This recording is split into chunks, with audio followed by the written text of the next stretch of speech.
Was the man who walked an ocelot on a leash, claimed to be the reincarnation of his deceased brother, and considered himself the greatest genius of all time a madman? Or did he simply know exactly what he was doing? Today we will try to answer the question, was Salvador Dalí a madman or a brilliant provocateur? Salvador Dalí is one of those artists you cannot pass by indifferently. His work was as spectacular and complex as his personality. A master of surrealism, the author of the famous Melting Clocks, a painter, writer, sculptor, filmmaker, and a celebrity before the word even existed. But it was not his paintings that first caught the world's attention. It was him. Dalí was born in 1904 in the small town of Figueres in Catalonia, and was given the name of his older brother, who had died before his birth. When he was 5, his parents took him to the grave of the deceased child and told him that he was his reincarnation. From that moment on, Dalí considered himself a worse version of his brother. This fact returned in his thoughts, dreams, and work until the end of his life. Was it a traumatic experience? Or perhaps the beginning of building his own myth? In 1921, Dalí began his studies at the Royal Academy of Fine Arts in Madrid, and already as a student, he did everything to stand out. Through his clothing, his behavior, and above all, his arrogance. He was expelled from the academy twice, first for inciting riots, later for refusing to take oral exams because, as he claimed, none of the professors were intelligent enough to assess him. Does that sound like madness? Or like a carefully constructed image? Dalí quickly understood one thing: an artist is also a spectacle. Performance, scandals, interviews, provocations, everything was part of his art. He wrote an autobiography entitled The Diary of a Genius, without irony, because Dalí truly believed he was a genius. During his first visit to Paris in 1927, Dalí met Picasso in his studio. A year later, he moved there permanently. Through the intercession of Joan Miró, Salvador Dalí became a full member of the Surrealist group. They gathered around André Breton, the author of 3 Surrealist manifestos, the first of which was published in 1924. André Breton acted as the leader of the group, as the creator of the theory of Surrealism.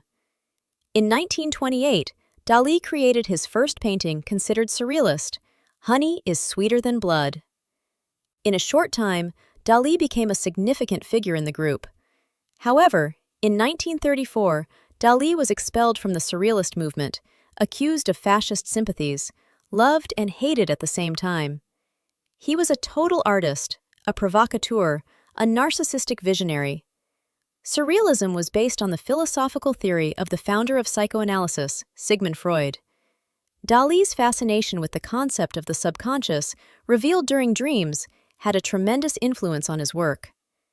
In 1929, Dalí met Gala, or Elena Diakonova, a Russian immigrant 10 years older than Dalí. At the time, she was the wife of the poet Paul Éluard. Soon Gala left her husband, choosing life with Dalí. She was the most important person in Dalí's life, his muse, lover, therapist, and manager.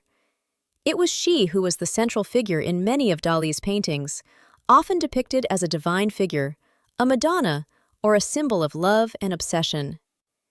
Gala took control of his career, negotiated with galleries, managed finances, and thanks to her, Dalí achieved enormous commercial success and international fame, especially in America. She accepted his eccentricity, oddities, and even affairs, which formed the foundation of their relationship, although over time she herself began to have numerous lovers. Their relationship was intense, full of love, but also scandals and complexity, lasting until Gala's death in 1982, after which Dalí fell into depression. Without her, Dalí probably would not have been who he was. Dalí's art already gained cult status during his lifetime, making its creator one of the icons of pop culture, and to this day, it has many admirers around the world. His painting, The Persistence of Memory, also known as The Soft Watches, became a symbol of surrealism. The painting is small, measuring only 24.1 by 33 centimeters. It combines elements of fantasy and reality. It depicts deformed faces of three melting pocket watches against the background of a seaside landscape. A fourth closed one lies in the lower left corner, being eaten by ants. In the center of the composition, one can recognize a human figure, actually a head, possibly a self-portrait of the artist. This painting was created when Dalí, after finishing dinner and seeing the guests off, sat and thought about the softness of camembert cheese lying on a plate. In his studio, there was an unfinished painting depicting Spanish rocks, the sea, and a withered tree. Dalí knew the painting needed to be finished, that its atmosphere would be a good background for something.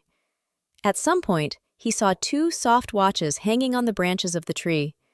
He finished the painting, and in this way, in 1931, one of the most famous works in the world was created.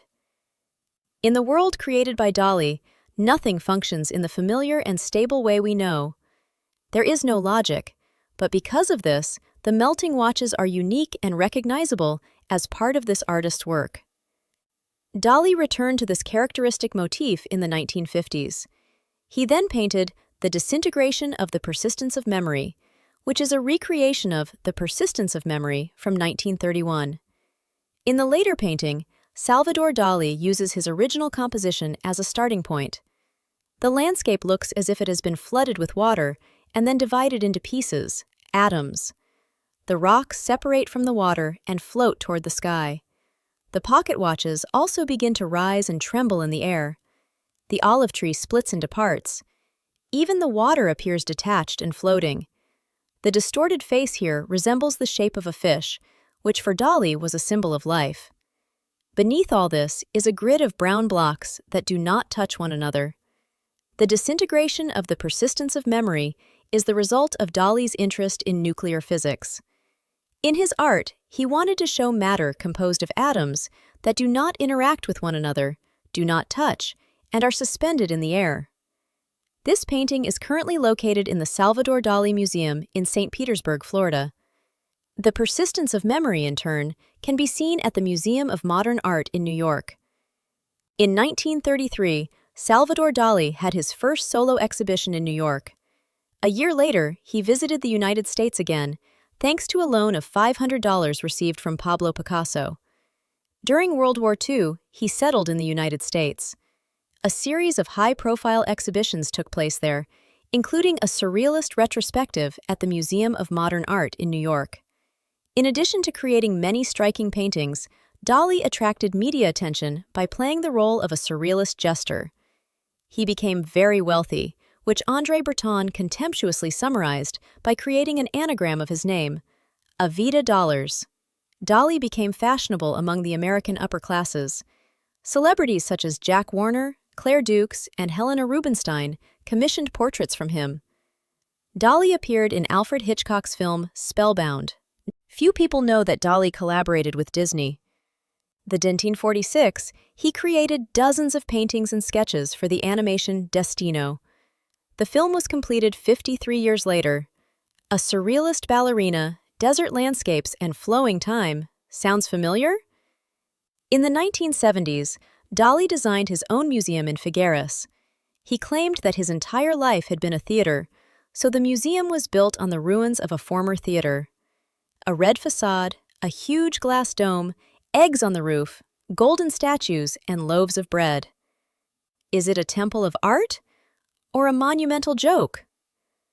Dalí had no problem with commercialism. He designed the Chupa Chups logo, worked for GAP, appeared in advertisements, and collaborated with Coco Chanel. His colleagues from the Surrealist movement contemptuously called him a vida dollars, greedy for dollars. Was this a betrayal of ideals, or simply a sober approach to the world? One of Dalí's most famous projects was the sofa in the shape of Mae West's lips. He turned painting into design, design into a pop culture icon. Fashion was as important to him as art. He created his image, designed perfume bottles, and treated clothing as a manifesto. Dalí walked around New York with an ocelot named Babu on a diamond-studded collar. He claimed it was just an ordinary cat. only painted. He also kept an anteater. Is that madness, or a perfectly staged media provocation?